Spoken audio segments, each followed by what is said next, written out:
Ako po ay naguguluhan dito po sa mga nagiging pahayag ni PCO, Undersecretary Claire Castro, sa bawat mga usapin kung ito ho ba ay misinformation o disinformation. Tinutukoy ho natin dito mga kababayan kasi may binabanggit ho siya na dahil sa nais niya ho na ipagmalaki at talagang ipagtanggol yung kanyang amo na si Pangulong Marcos Jr. Kung ano-ano mga ginagawa nitong mga pahayag at isa ho rito kasi ito po ay pinag-ugatan yung kanyang hugot dito sa naging yung tema po ng kampanya ngayon ni Senator Amy Marcos kasama si VP Sara Duterte na hinggil sa itim. At ibig sabihin ng itim talagang madilim po ang kasalukuyang ay naharap ng mga Pilipino sa ilalim po ng Marcos Jr. administration.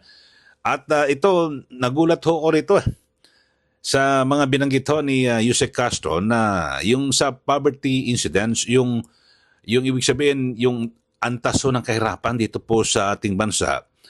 At ngayon, 2025 na ho tayo. Binanggit niya ho yung mula 2021 ay panahon pa ho yan ni dating Pangulong Duterte.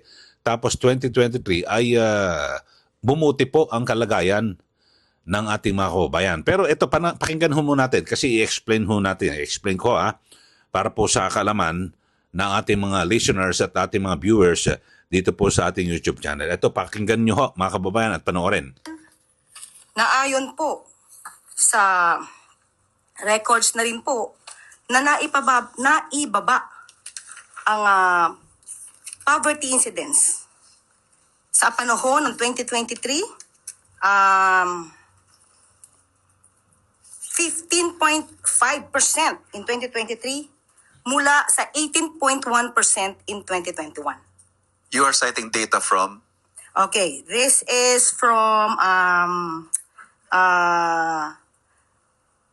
by author or writer is Dim Sum Daily, Hong Kong. Ayun ho. Naku, Diyos ko pong buhay ito. Palace Press Briefer. Ang ginawang basihan, yung author mula po sa Hong Kong. Anong klase ba naman ito mga kababayan? Galing pa sa Hong Kong. Pero, bagamat Hong Kong po ang pinagbasihan niya, ako nag-research din ako mga kababayan, na kung saan ay totoo naman ho na talagang mataas po yung antas ng kahirapan noong 2021. Bakit ho mga kababayan? Talagang tataas po. Bakit?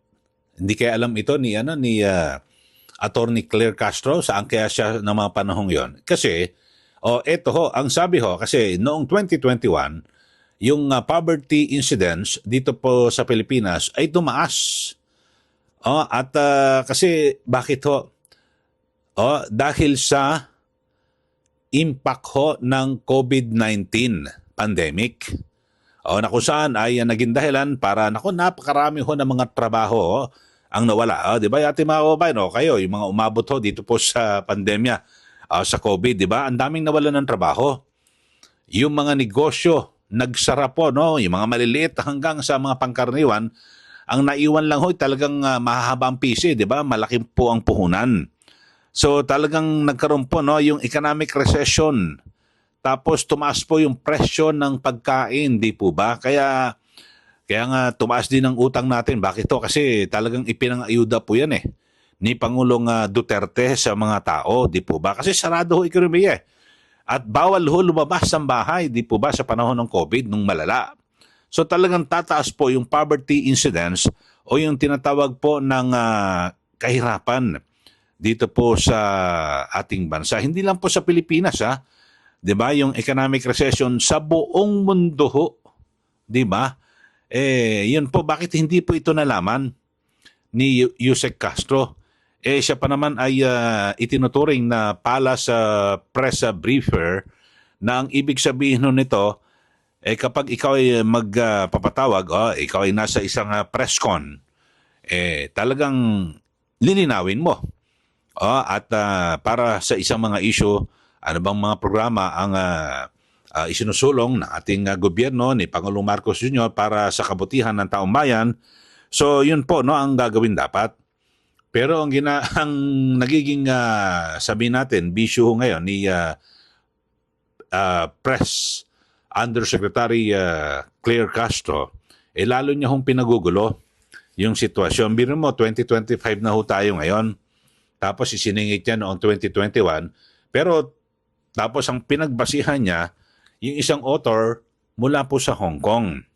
So bagamat yung katotohanan, totoo naman na talagang yung poverty incidence ay mula 18% noong 2021. Tapos pagpasok po ng 2023 sa ilalim na po ng Marcos Junior Administration, ay bumaba na po sa 15%. Totoo naman. Pero bakit bumaba? Kasi bumalik na ho yung 'di ba, sa mga dating nagsara at talagang ating ekonomiya, 'di ba, naapektuhan ng COVID-19, bumalik na po sa normal. So totoo 'yon na talagang muling umakyat ang kabuhayan at gumanda po yung kalagayan. Pero kung sasabihin mo na parang isisisi mo dahil sa si dating Pangulong Duterte, hindi po may COVID siguro kung walang COVID.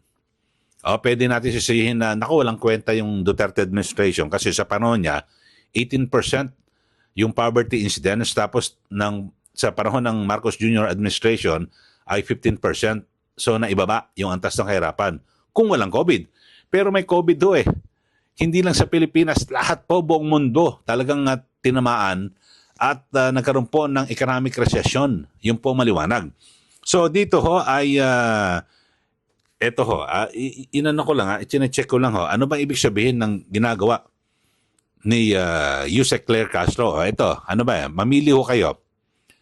Misinformation o disinformation. Pero mas kilala ho ito sa tawag na fake news. Dito po sa atin bansa, lalo na sa social media. Fake news. Sabi ho ng Malacanang, di ba, bawal ho ang fake news at kanilang tinutugis. Nako, Yusek Claire Castro. Kung sino-sino pinagtuturo mo, ituro mo yung sarili mo. So ito ho, ang nakalagay ho rito, misinformation is false or inaccurate information. Getting the facts wrong. Yun, maaaring dito siya papasok dito, no? Tapos yung disinformation is false information which is deliberately intended to mislead. So ano ho kaya rito? Kayo ho, sa ating mga viewers. Dalawa ho kasi dito, misinformation and disinformation. So yung misinformation ay is false or inaccurate information. So, pero disinformation is false information which deliberately intended to mislead. Siguro sa tingin ko disinformation kasi hindi naman hindi ako naniniwala na hindi niya alam na noong 2021 kaya tumaas po yung poverty incidence ay dahil sa COVID. Hindi ako naniniwala na hindi niya alam 'yon. Tapos noong 2023 bumuti ho ng kaunti ang kalagayan ng mga Pilipino at medyo nahango ng kaunti sa kahirapan dahil sa bumalik na po sa normal ang ating ekonomiya. So malamang ito po ay disinformation. Mga kababayan, ang binabanggit ho nitong si Attorney Claire Castro. At ano ba ang kahalintulad ng disinformation? So tignan natin kung ano ang kahalintulad ng binabanggit na yan, mga kasama. So ito ay pwede sabihin natin fake news po ito. So yun po ang opposite, 'di ba, ng talagang sabihin natin ng tamang impormasyon. Itong fake news kasi lumilito parang sinasadya po ni ni Yusek Claire Castro na talagang baguhin po, 'di ba? Yung pangyayari. Kasi hindi naman siya ngayon lang pinanganak Nawala siyang kamalay-malay. 2021 poverty incidence tumaas hindi lang sa Pilipinas siya, talagang pang buong mundo ito. Tapos 2023 nakabangon na ho, 'di ba, ng kaunti. Yun lang naman ho. Kaya dapat ho pagpala sa press briefer liliwanagin mo, 'di ba? Ano bang mga ginagawa ni Pangulong Marcos Jr. O eto, tapos iisa-isahin yung mga programa at para magbigay po ng kaliwanagan sa ating mga kababayan. Kaya pala bagsak sa yung approval at trust rating ng iyong amo, Yuse Castro. Sa iyo pa lang ay ito, parang luminito, disinformation po ginagawa mo sa mga press conference dyan po sa Malacanang. Saan patutungo?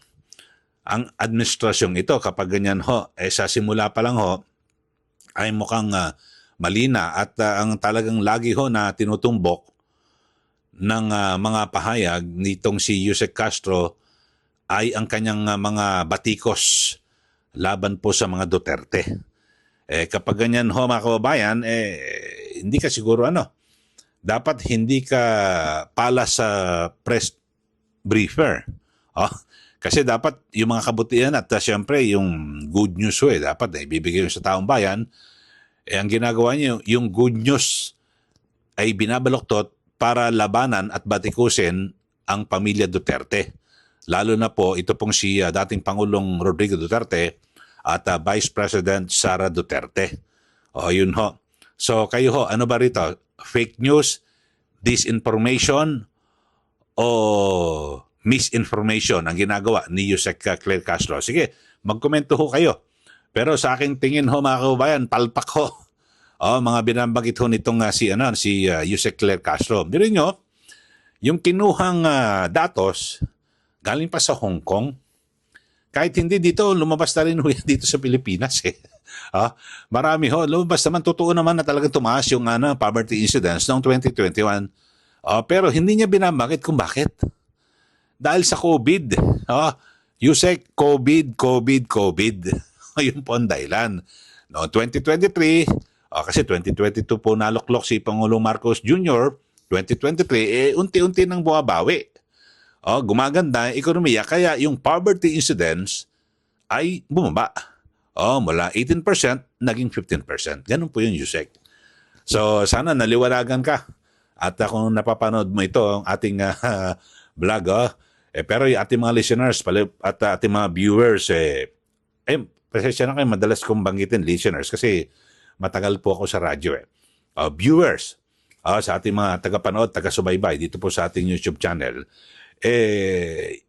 yun lang ho. Dapat talagang maliwanag ho na ipinapaliwanag, ibinibigay ho yung tamang impormasyon sa taong bayan dahil sa kanyang responsibilidad bilang PCO, Undersecretary at pala sa press briefer.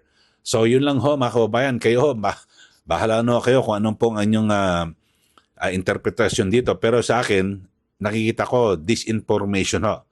Yung ginagawa niya ho, parang deliberately o sinasadya nalituhin ng tao. Naku, nga naman noong 2021 talagang dami naghihirap Bakit hindi mo idinugtong, Yusek Castro, na 2021 kasi may COVID?